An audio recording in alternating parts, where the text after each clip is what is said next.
রোজা, একমাত্র রোজা। রোজা যদি কেউ রাখে মানুষকে দেখাবার জন্য সকাল থেকে শুরু করে সন্ধ্যা পর্যন্ত না খাইয়া কোনো পাগলও থাকবে না।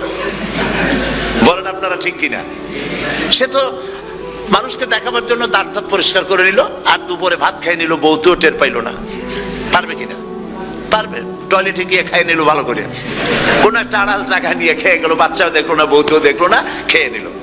তাহলে সে তো রোজা রাখলো না।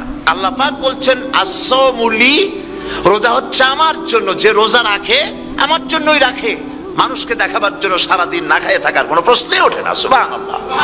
সুতরাং রোজা যে রাখলো সে আমার জন্যই রাখলো।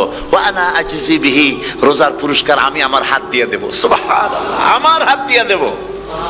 ম্যানেজার যদি বলে এই কাজগুলি করলে পরে বেতন, নির্ধারিত বেতন পাবা, আর এইটা যদি করো তাহলে বেতনটা আমি দেবো আমার হাত দিয়া, তাহলে এমপ্লয় যারা তারা বুঝতেই পারবে যে মালিক যখন নিজেই দেবে তাহলে ম্যানেজারের মতো দেবে না, মালিক মালিকের মতোই বড় করে দেবে। তো আল্লাহ পাক ফেরেশতাদের কাছে এটা রাখেন নাই, সব নাকি তোমরা লেখো গিয়া, আর রোজার সওয়াব আমার হাত দিয়ে আমি দেব। সুবহানাল্লাহ।